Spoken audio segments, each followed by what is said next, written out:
Please be seated.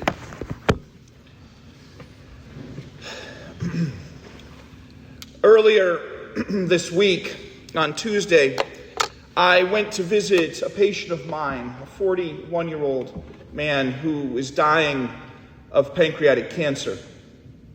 He is at the very end of his days, and it was really difficult.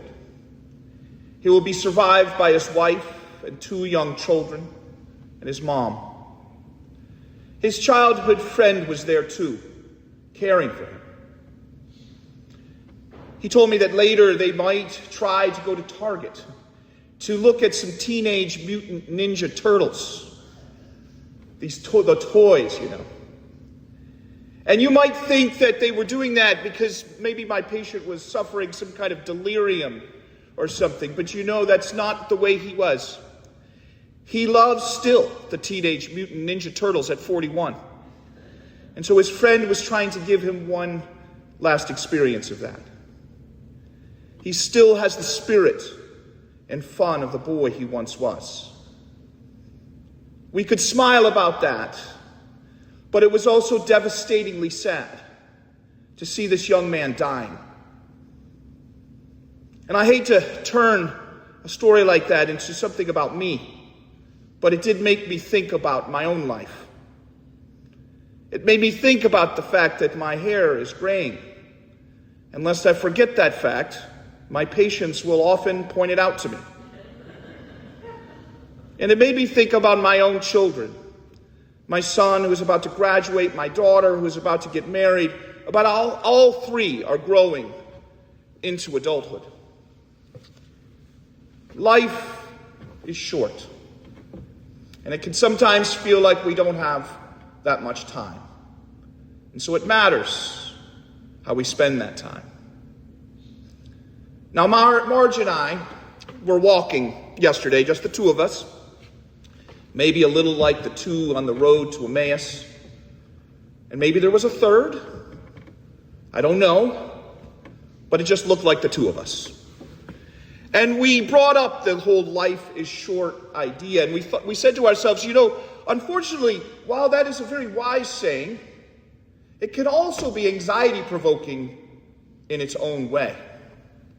It can make you feel like, my gosh, if I don't spend every darn day to the fullest, I'm wasting my time.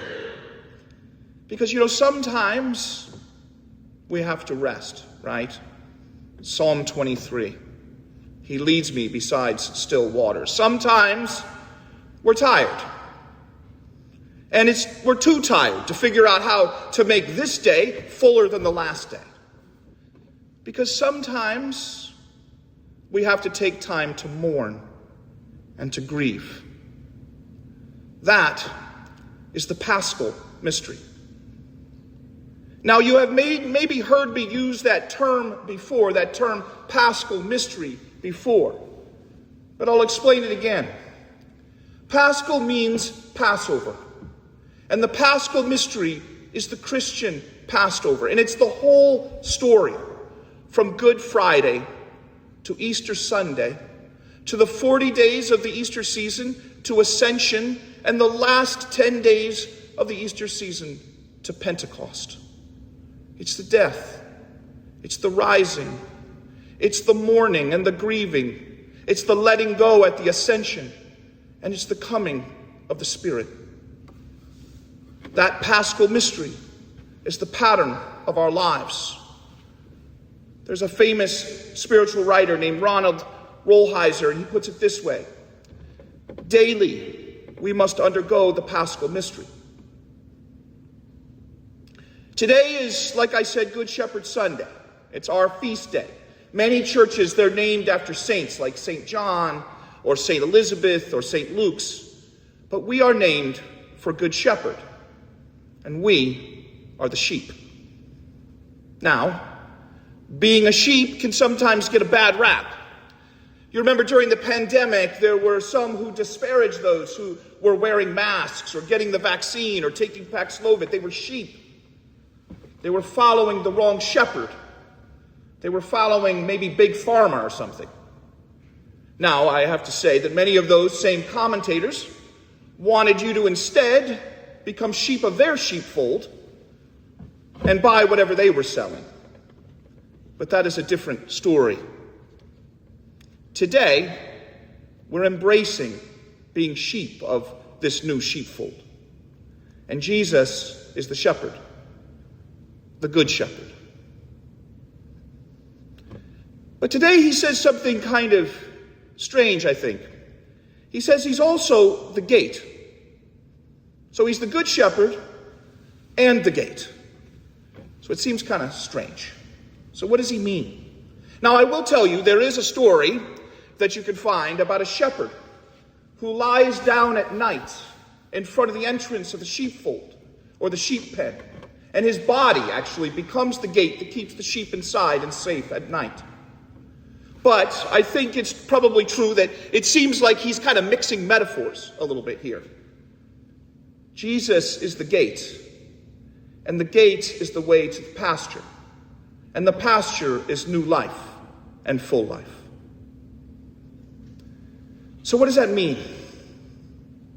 I think it means something similar to this phrase.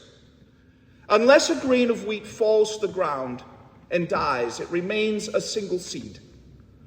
But if it dies, it bears a rich harvest. Now, gardeners might understand this bit of ancient biology. One seed will become one plant, but that plant will put forth many flowers and seeds and create many more plants and many more flowers and seed. One seed becomes many. But what does that mean for us? I think it is Jesus' suffering and death that is the gate to new life. Now, don't let that traditional language defeat you. Because in case you have not noticed, life, even when lived in its fullness, has within it death and sickness and disappointment and suffering. And death can come to us in many forms. It comes to us in the loss of loved ones. You need merely read the news and see death and destruction in Lebanon and Iran and in the Gulf states. Political violence in our own country. We can see death sometimes when, for instance, the other day I had a friend come and he sort of broke down in front of me because he could no longer find work. He said, I've worked every day for the last 30 to 40 years. Now I can't find it anymore. Some of us carry trauma from our past, and it still grips us and empties us of life. But it's not the suffering that is the gate alone. It's the grieving. The road to Emmaus story we heard last week is about Jesus' friends not recognizing Jesus. They were still stuck in the past, still holding on. Mary Magdalene, that we read about on Easter Sunday, clings to Jesus, though he is no longer in the same flesh and form he once was. And in a couple more weeks, we will read about how Jesus ascends. At some point, we have to let go of our suffering. In fact, daily, we have to let it go. That is the work of mourning and grieving. And that work is not just a willing away of sadness. We mourn our lost youth. We mourn our sisters and brothers and sons and daughters and mothers and fathers and even pets who have died. We have to mourn them. It is good to mourn them. We mourn the innocence we have lost. But that is not the end of the Paschal mystery. And that's not the end of our story. The new life is this. The resurrection is this. Life is not over when we mourn. There is still more to go. There is still more story to tell. Because after Jesus ascends, the new spirit suited to our lives descends. That's how Ronald Rolheiser puts it. We are called to embrace that new life, that new spirit that emerges. That is our Pentecost. One day, the cycle of violence will end. One day, the war in Iran will be over. One day, grief's sting will lessen. Life is still present in our bodies and minds as we age. One day, work will come again, and people will find housing. And that doesn't mean we have to just sit on our hands and wait for it. But sometimes we have to rest and mourn and take it all in. Later, we will have work to do. Sometimes we must grieve, and other times we must realize that there is more life to live and love to give. That is the Paschal mystery. That is the new pasture. That is the gate, and we are the sheep. Today, let us hear the voice of the Good Shepherd. Amen.